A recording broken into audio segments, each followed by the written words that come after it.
Greetings to all my friends of the Windjammers Unlimited. This is Roger Blackburn. I'm here in my studio to show you my history, and I want to talk about the pedagogy that I followed to play the trumpet professionally in a symphony for 40 years.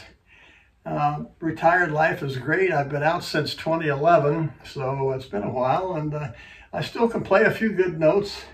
And I'll demonstrate some later. I do want to start with my history here, so I'm going to show you these pictures a few at a time, and we'll get into my history. But here's Sam Krause's music cabinet that he gave me after he left to the Philadelphia area. And it's just full of goodies that he collected over the years, different reviews when they were on tour, and all sorts of articles about the orchestra that I really fell in love with when I was a student at Curtis. Never dreaming I'd ever get his job. He called me when I was playing in the Houston Symphony and asked me if I was interested in coming, and told me that it would be a closed audition, which was popular in those days with Ormandy. He never really liked to listen to auditions any more than he had to, but it was a closed audition, and I came, and about 17 people showed up, and they were all members of the Philadelphia local. So that was a prerequisite to get invited to the audition. And even then, you had to have good recommendations from somebody that had some clout. So anyway, it's just I consider it a real honor and pleasure to have played in that orchestra all those years. I was there for 37 years, the last years of my career. And I also want to thank John Wetzel for inviting me to do this. He called it a Masterclass, but I'm not calling it that. It's really, Masterclass is for those guys that were up there on the job all day and night playing those high parts. And there's plenty of people on the internet that have great interviews and comments that I'm sure will be much more informative than mine. But I did want to share with you, as a fellow Windjammer, the route that I took and some of the things that I picked up along the way. This is my first year on the horn in Parkersburg, West Virginia. My grade school band, I was about 10 there, and I was playing a Frank Holton cornet. Our director got us good instruments from different dealers around the area, and he had been a professional trumpet player in the local theaters in town back in 1915 to 1925. So he was able to really get us off to a good start on how to form an embouchure and really get a good sound out of brass instruments. By the time I was in high school, I was well motivated and listening to recordings of Mendez, and I found my stash of Mendez solos to show you that I worked on as a high schooler. And eventually my father took some videos of me. He was proud of me, and he got me a new Mendez trumpet when I turned 16. And so I've got a solo here that I recorded out in his back lawn when I was visiting down in Louisville. Here's my version of Carnival of Venice.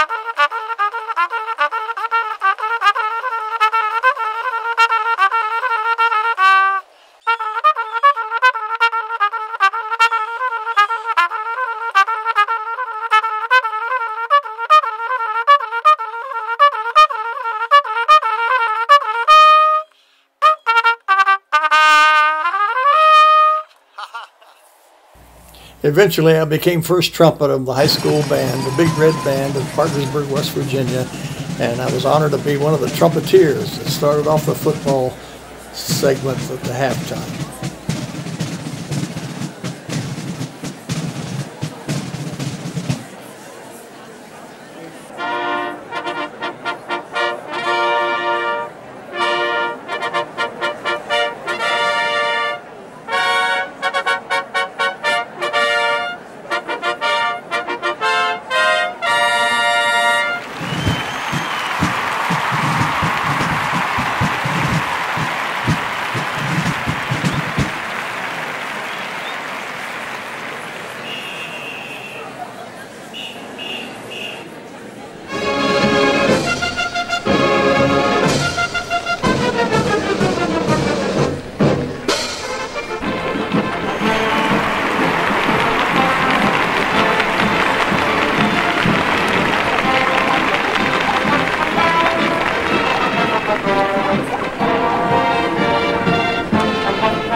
Earlier in that concert, I played Napoli rather poorly on a Schilke B2 trumpet, and it was just too heavy for me at the time. But this solo in my sophomore year was played on a cane cornet with a 10.5 C mouthpiece.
My somewhat rare recording of Mendez playing the Arbenz exercises. This was made back in his younger days when he was living in Los Angeles, and it was recorded for Coast Record Company, and it was distributed by Carl Fisher. When you bought the Arbenz book, you had a chance to buy these recordings to hear how these exercises should be played. In any case, I worked on these at the Curtis Institute with my teacher to get exactness and consistency in the attacks all the way through. So I'm going to share with you now, I'm going to share just one of the exercises that came with this. He's got about 2 records like this in there, but this is going to be exercise number 18 on page 28 that I share with you, okay?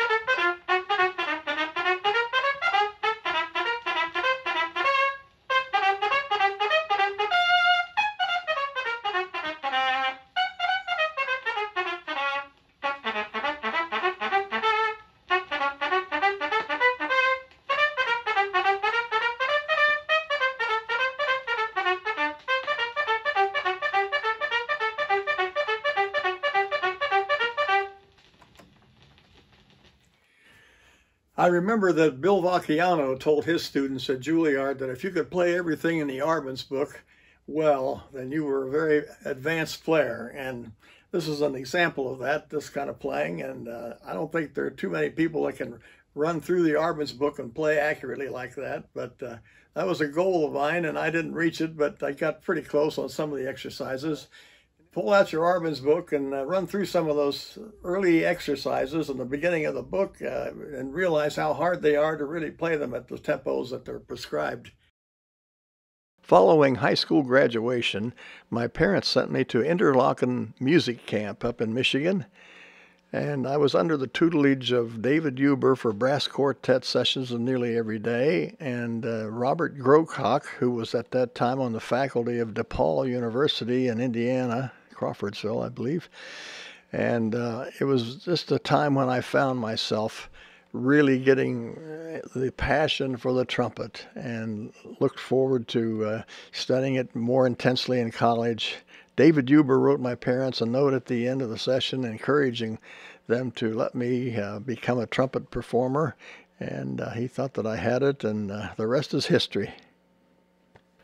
Dr. Alexander McCurdy heard me play the baccalaureate service at Westminster Choir College that year, and he grabbed me by the collar on the way out and said, "Look, son, I hire trumpet students out of the Curtis Institute every year to play at my church at Easter in Philadelphia, and they aren't any better than you are right now. I think you should go there unless you have a fantastic voice." And of course, I learned that year that I didn't have such a fantastic voice. But I took heed and took his recommendation and met Sam Krause during one of our Verdi Requiem performances with the Philadelphia Orchestra that year. I applied for Curtis and got in following an audition that following summer. I was in the Israel Philharmonic from July of 1971 until September of 72. And it was in 72 that I won the audition while we were on the road in the United States. And I played for the St. Louis Symphony audition. Those were struggling times for me. I was engaged to my wife, Marilyn, shortly after Christmas that year. And we married at the end of my time in St. Louis and went on our honeymoon to the Houston Symphony. And that job became my stepping stone to the Philadelphia Orchestra. And here we were, on my first tour in 1975 in Europe. I came in the fall of 74 and then left in 2011. But Gil Johnson was the principal that I had heard all through my Curtis years, and he was my real mentor because I was so in tune to his sound and what he was working on with our brass quintets. He coached our quintets at Curtis. Let's go back to 1938 now and enjoy an old clip that I discovered on YouTube. M.L. Lake directing his Symphony in Gold.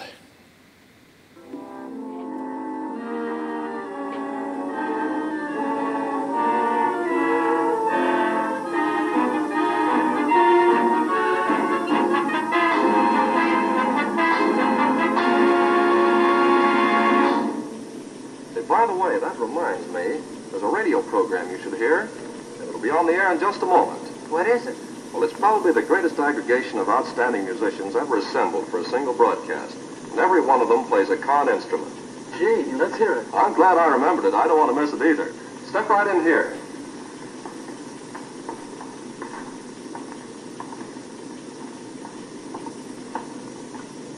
Here we are.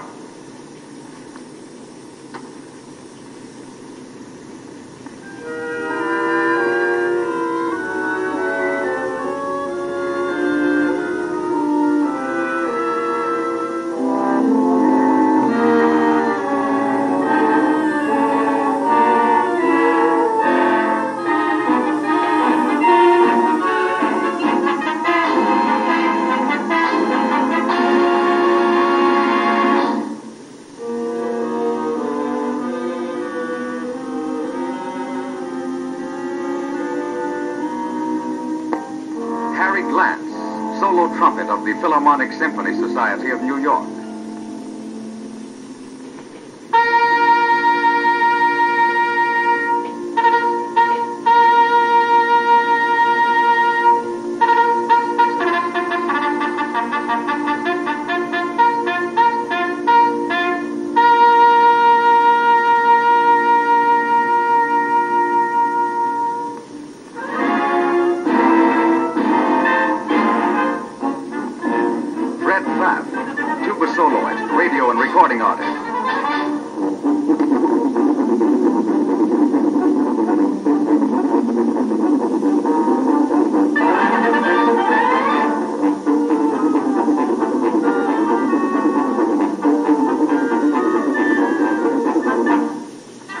Andy Sinella, great saxophone soloist and radio orchestra leader.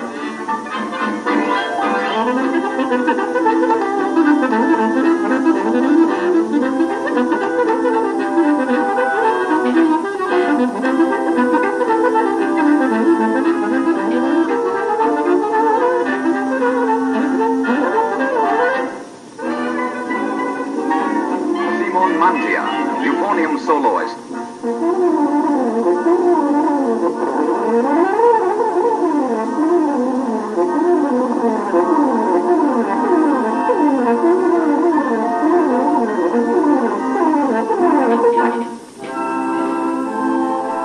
Ross Gorman, oboe soloist, great reed artist.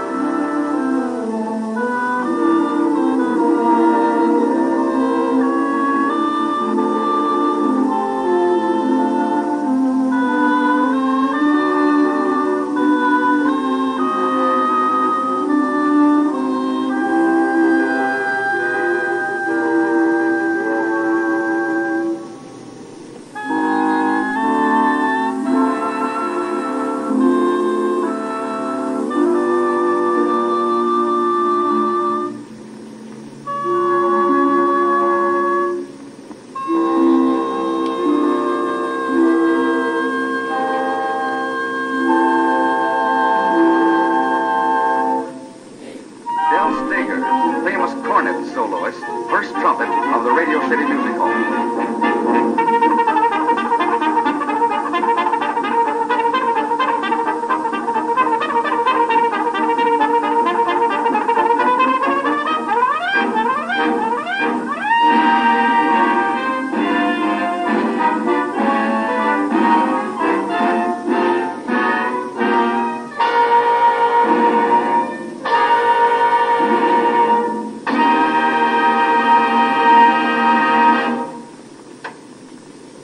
I had no idea all those men played con instruments. What a program. Gee, I wish I could play like that. Well, perhaps you will. Now I want to share with you one of my favorite moments in my history with the Philadelphia Orchestra, the fanfare for the Common Man, which was used as the opening piece when the Philadelphia Orchestra moved from the Academy of Music to the Kimmel Center. And we had our beloved maestro, Wolfgang Sawallisch, conducting us. And we see Maestro Wolfgang Sawallisch making his first entrance on stage at Verizon Hall.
ensemble from the Philadelphia Orchestra, led by Maestro Wolfgang Sawallisch, his first time with the baton on stage at the Kimmel Center's Verizon Hall.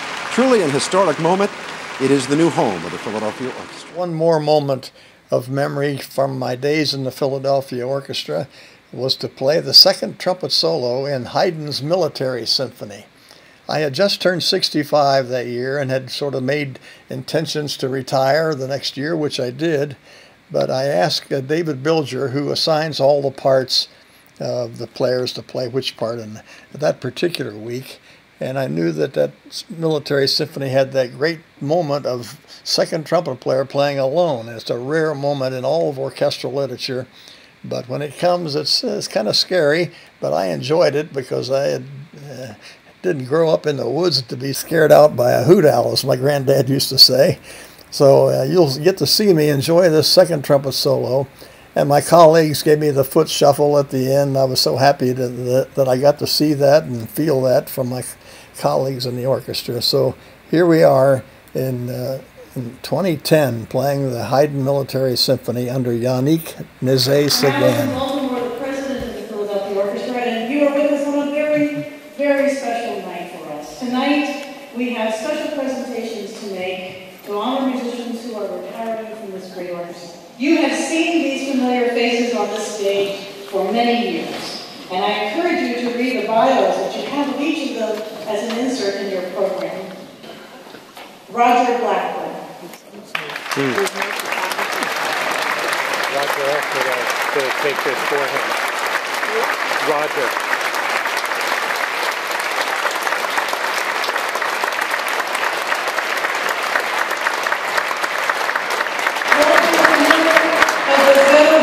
For 37 years. Thank you, Roger.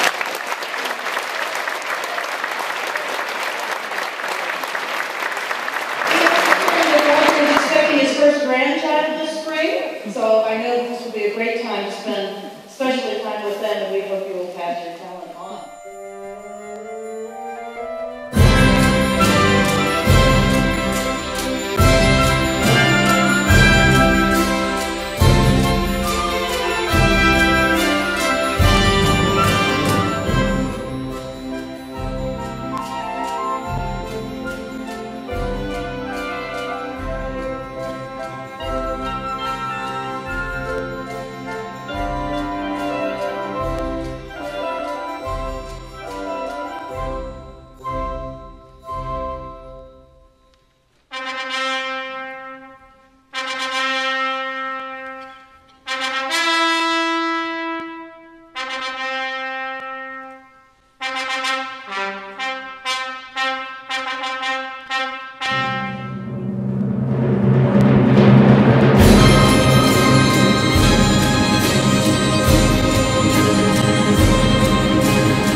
Up this segment with a little bit of the instruction I got immediately after I arrived at the Curtis to study under Sam Krause.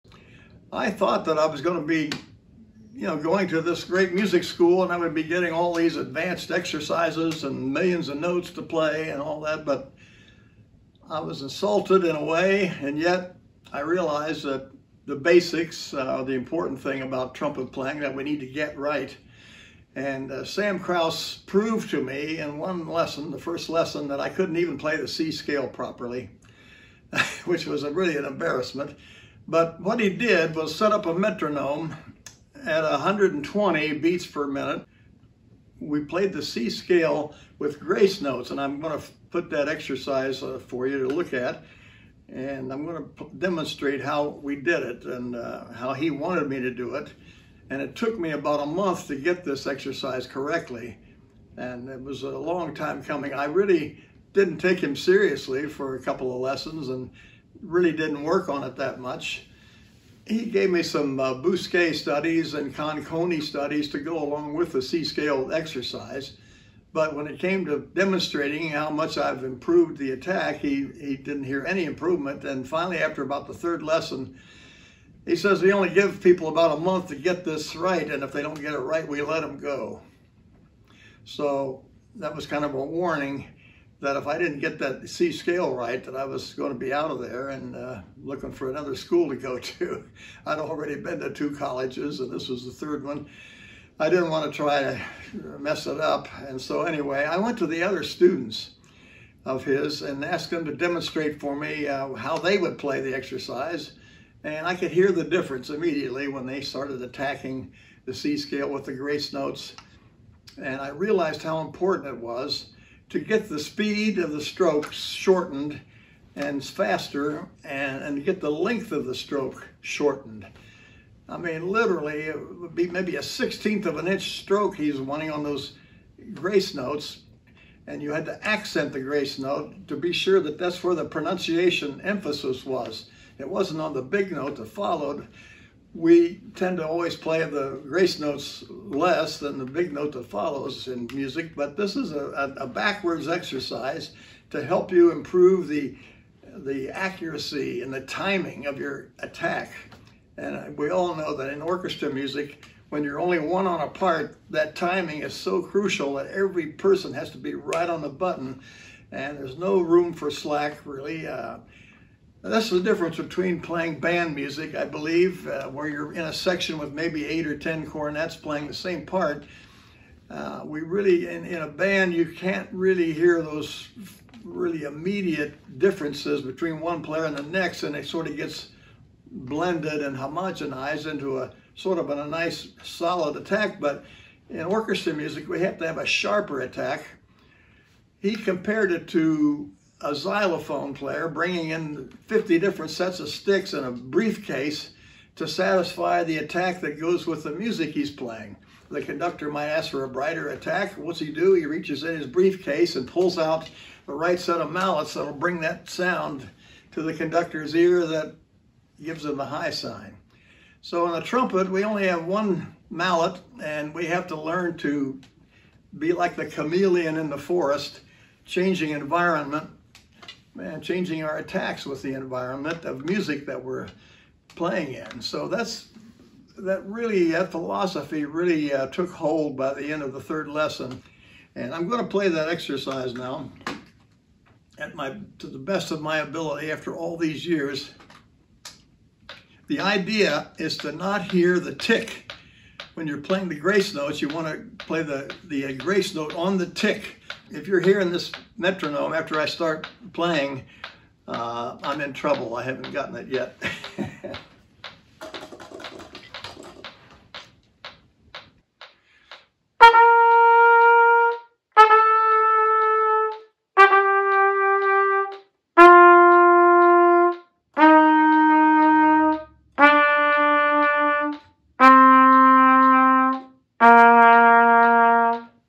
So, after you played the dotted half notes, the way I remember, we did 4 quarter notes on the same pitch, 4/4 time down the scale.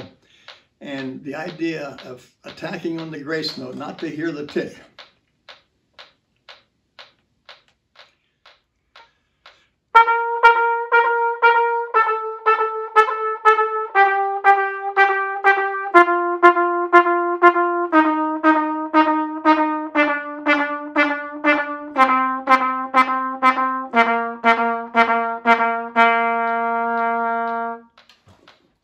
And then we go back without the grace notes and have the same T, the same attack as though we were playing grace notes, but without it, and to cover up the tick.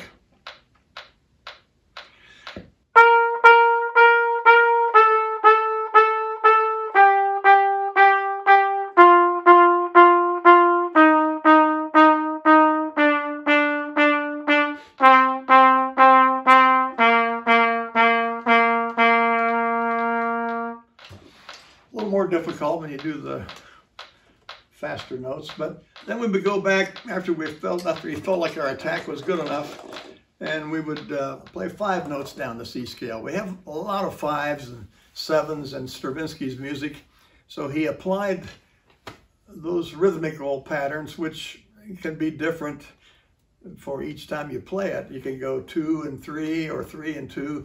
So this time I'm going to go 2 and 3, but I hope you don't hear it because it should be 5 even notes on each bar down the C scale with quintuple.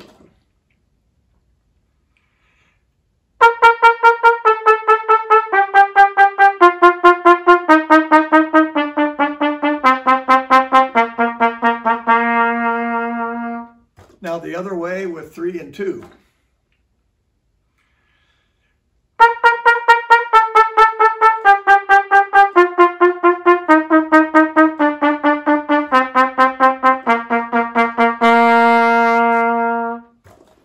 It's a head thing. You have to think of it either way, 3 and 2 or 2 and 3.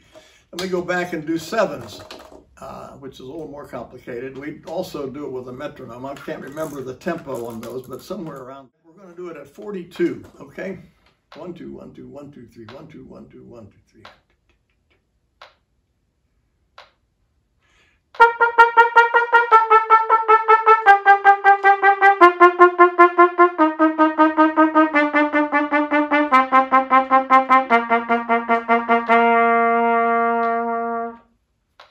So anyway, those were exercises that we did as warm-ups, and it's good for your mind to be thinking 5s and 7s because there's so much of the orchestra music that has that, and it's just more of a challenge to mentally to play those odd rhythms. The other exercise that I liked about Sam Krause's teaching was to do the triple tongue, at first with single to the bar, and then the second bar with the ta-ta-ka, with the K and the third note. So down the C scale. We really use that C scale because there's really no excuse to miss notes. Everybody knows the C scale, or at least by the time you get to Curtis.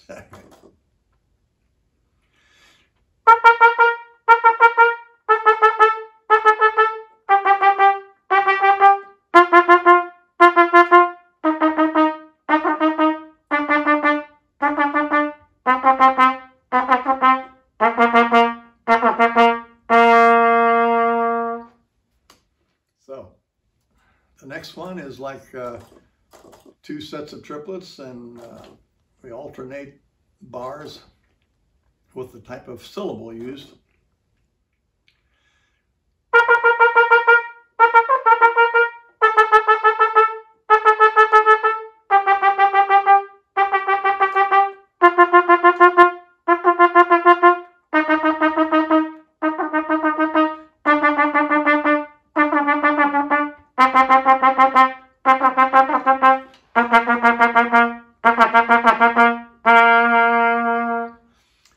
The idea was to even it up so that the single tongue sounds just like the triple tongue, and vice versa.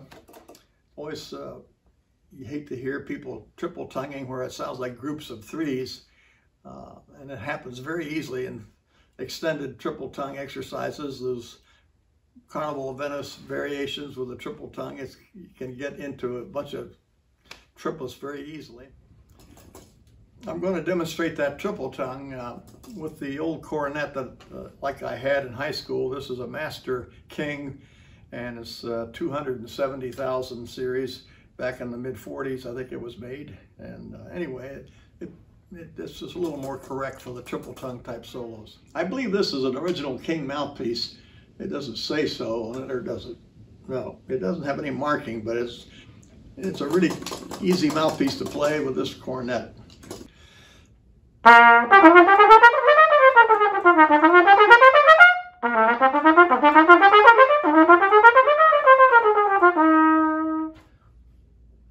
We had an exercise that we would use at Interlochen when I was up there. I'm not sure whether Adele Sanchez wrote it or I wrote it, but he and I would challenge each other each week along with the challenges that we had to do. When we would go to band rehearsal, George Wilson was our director, and he would go down the line, and each person would play the hardest passage that would be in the part that week. And then we would bow our heads after the first guy would play, and the second guy. You had to have 2 guys. And how many think the first guy was better? You had to have your eyes closed, you raise your hand. It was kind of a honor system, but it really did get the right people in the right chairs. And for the most part, it was a fun kind of a thing. You know, people knew pretty much how they fit in by the 2nd or 3rd week of camp. but every Friday you had a chance to be moved up by how well you had practiced those difficult passages in the program that week.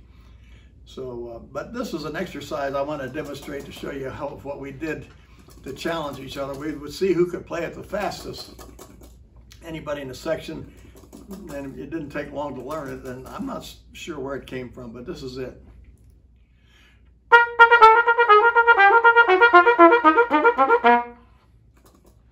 We keep playing it faster if we could.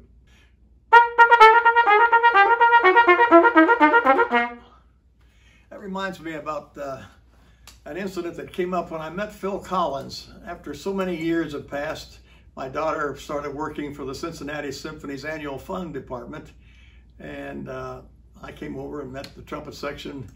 And Phil Collins remembers as a student at Interlochen that we were there together that year, and he would come by my practice room and notice that I was practicing the Arban's characteristic studies so slowly. And he knocked on the door one day. He tells me that he asked, "Why do you play those so slowly?" I said, "Well, I need to learn to get it right slowly before I can play it fast." That's the way I learned to play those characteristic studies, about half speed. And then for the most part, Sam Krause at the lessons at Curtis did not want etudes to show your speed. He wanted them to be very accurate. And if it was only like half speed and you came in and played it very convincingly at half speed, some of those things, he would say, "That's enough. You got the idea of that exercise," and it did what it needed to do for you. So we really never worked on technique as such. We always were looking for the musical perfection and the accuracy that you have to have in a symphony orchestra position. There's just no room for error on passages. You got to have every tongue note right in the right spot. And it was a big challenge on a lot of those contemporary music, which was really difficult. And I was happy to get out when I did, because they keep writing harder and harder parts all the time for the lower trumpet parts to play. I remember that there was a tour came up, Portugal and Canary Islands with Christoph Eschenbach. And one of the parts was by Matthias Pincher, P-I-N-T-S-C-H-E-R. I forget the name of the piece, but just as I got the book for the tour, maybe a month ahead of time, I decided this piece is way too hard to worry about night after night. I don't really want to have to play this part. It was the third trumpet part, and of all things, it had a high D on a C trumpet. The part was in C, high Ds, and soft. I never had to play that way much in the orchestra. There was maybe one or two concerts where I had to play high Ds, and they were usually loud. But in any case, that was out of my range. And the bass trombonist, when I first got in the orchestra, would always complain about high notes. He would always say, "This part's written an octave higher than my salary." I liked that expression, and that was what I was thinking when I saw that high D in the third trumpet part. So I had had a hernia problem up to that point that I was not dealing with too well, and it gave me a chance to get out of a tour where I had to play a high D every night. So I took the hernia surgery and felt a lot better when they got back from the tour that I didn't have to make because of my hernia surgery. So it was Matthias Pincher that got me out of that tour. I want to show you some of the special mouthpieces that I inherited by way of Sam Krause, and they're on this table behind me. Sam always kept these along with other valuable artifacts in his little safe. It was a small waist-level safe that he had in his house, and he finally gave me the combination to it as he was getting ready to move away, but they ended up taking the safe with him and left me with some of the artifacts in there. And one of the things was this little suede zipper mouthpiece pouch that he got somewhere along the way.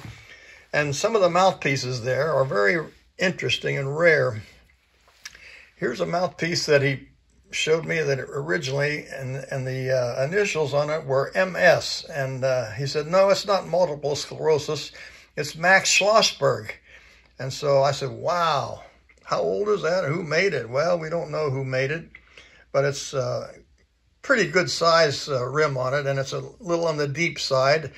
But Schlossberg played the lower trumpet parts when he played in the New York Philharmonic, and he maybe needed that extra depth to get the low notes like he wanted to have them sound. But there it is, a Max Schlossberg mouthpiece. Now you wonder, how in the world did Sam Krause get this?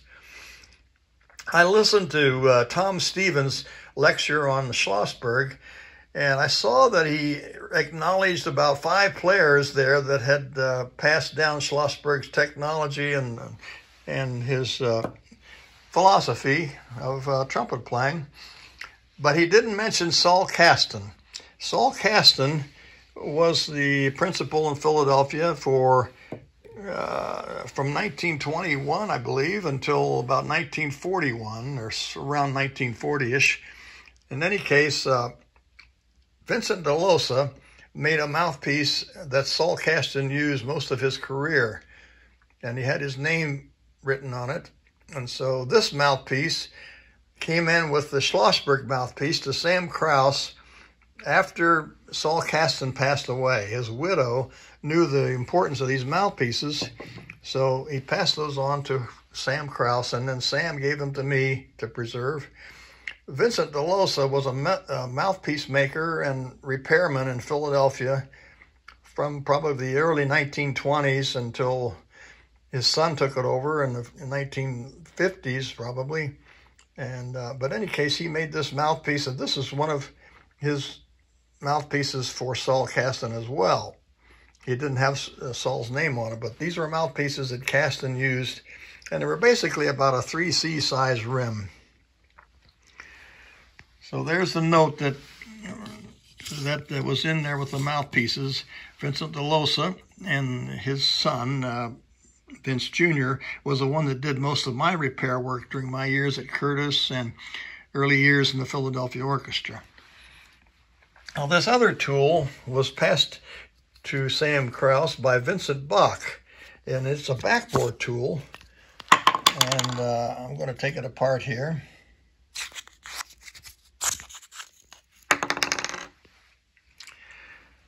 And you can see that it's still pretty sharp, and it doesn't have much decay or rust on it.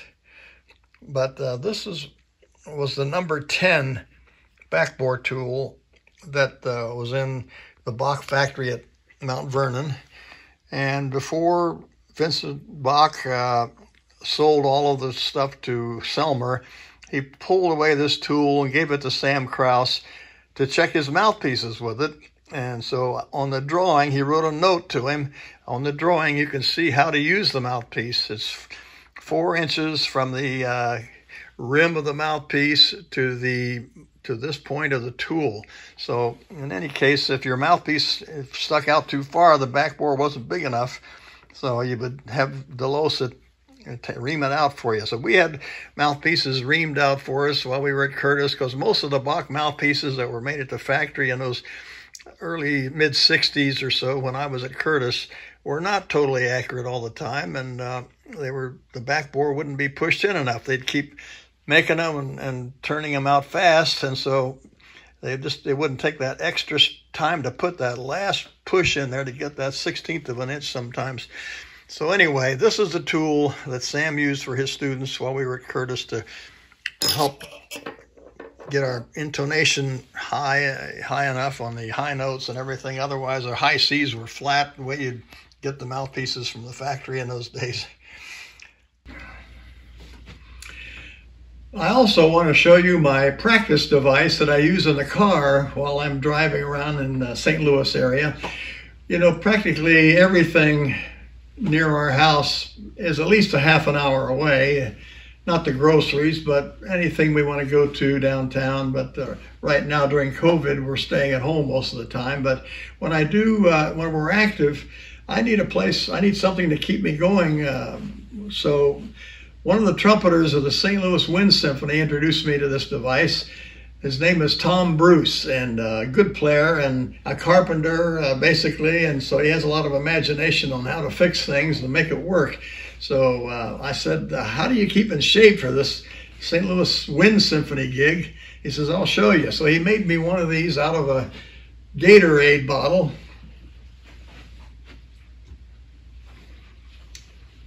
He drilled 4 holes around the base of it to let the air pass through, and then we fill them with cotton balls to collect the saliva. So while you're driving, you can hold this up, and it really is very practical.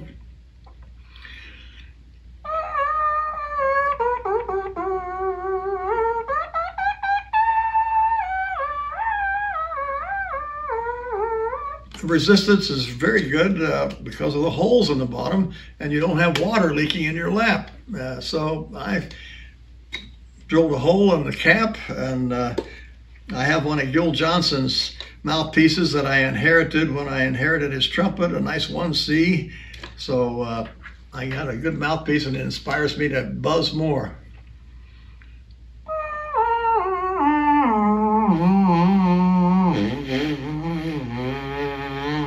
Anyway, practice device for the car.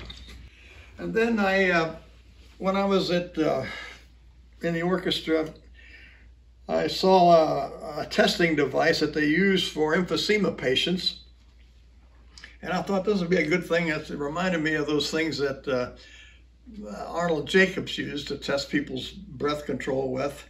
But this is a pretty simple thing. You blow into it, and then here's a meter here to tell you how your exhalation power is. And so when you're kind of sick and have a flu, it doesn't do so well. But right now, I'm still able to do about as good as I did when I was in the orchestra. And it goes clear up to 800. I'm not sure what these are, liters or something. But in any case, I want to show you what I can arrive at. And I want to tell you the history about the people in the orchestra that I submitted this to. I started off with the tuba thinking that he would have the most power and be able to put this thing to the top. And he did not. He was the weakest. He only got it up to about 400 out of 800 with the fastest puff of air he could give me. So it shows that it wasn't the amount of strength in the airstream that made a tuba player be able to play so well in the orchestra. It just, the lack of resistance on a tuba means that they don't move air as fast as other instruments do with the resistance factor higher. Now the one that I gave it to that pegged it right off to the top, just bang, was the first oboe player, Dick Woodhams, who was amazing anyway as a musician and everything, but I didn't know that his physical ability would create that ability to shoot that up there. So it told me a story about oboe players and their resistance factor, that they fight every day, their muscles, and they're pushing against that airstream. That small reed must strengthen those things tremendously, more than a trumpet player would. I haven't met a trumpet player yet that really pegs it to the top. But in any case, you take this, and there's a little thing that slides down here. Set it at 0. And you can see that I got it up to what's about 500 on there. I do have some favorite etudes that I like to play every few days when I come down, and I check myself out to see if I can still do these after all these years.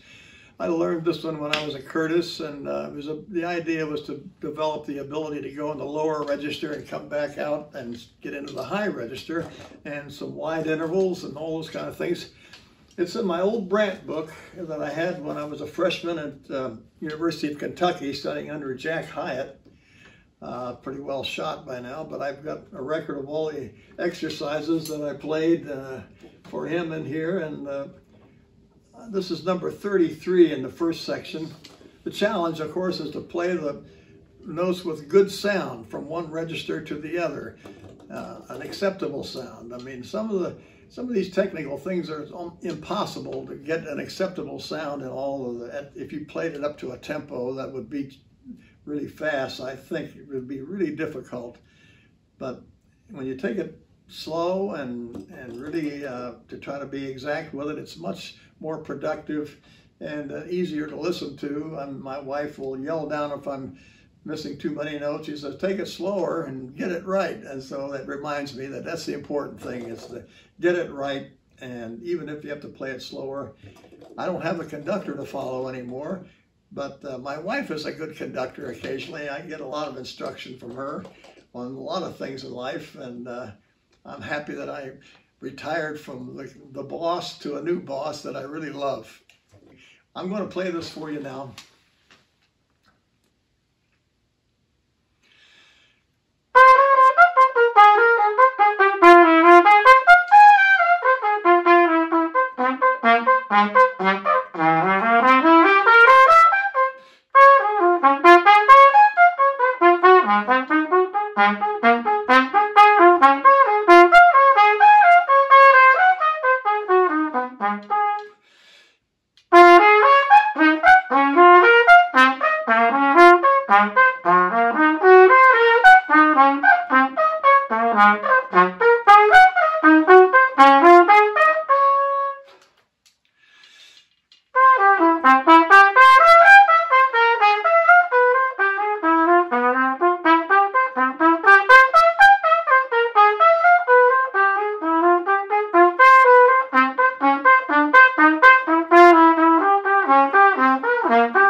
Well, as Savalas would say, not 100%, but he's not around anymore to tell anybody that, and I'm happily that I can still play at age 75 as well as I play, but I'm looking forward to playing some more music with the Windjammers, and I'm looking forward to some questions and answers from you guys, and possibly some more demonstrations, but we'll see what we need to finish out this session. I look forward to talking with you and seeing you guys on the webcast today. One tradition that all cultures share this holiday season are parties. Yes? There are times, we get the party going because we like to have fun, and also because we like to meet new friends. I thought that you might enjoy making some new friends in the orchestra. So I want to introduce you to three, actually, of the most talented people in the orchestra. And you probably heard them many times, but you never saw them because they sit in the back. So I want you to meet David Bilger, Robert Elwin, Roger Bravo, and also Chris Fenson. Please. Hey!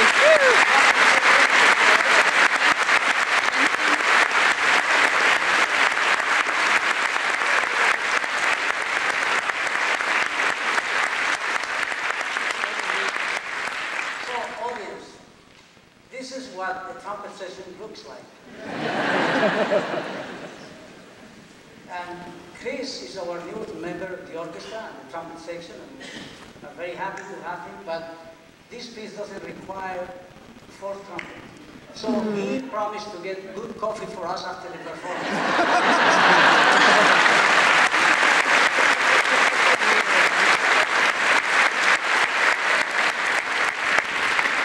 So trumpet section, this is what an audience looks like. So now that we met each other, let's hear Buchler's Holiday by Leroy Anderson.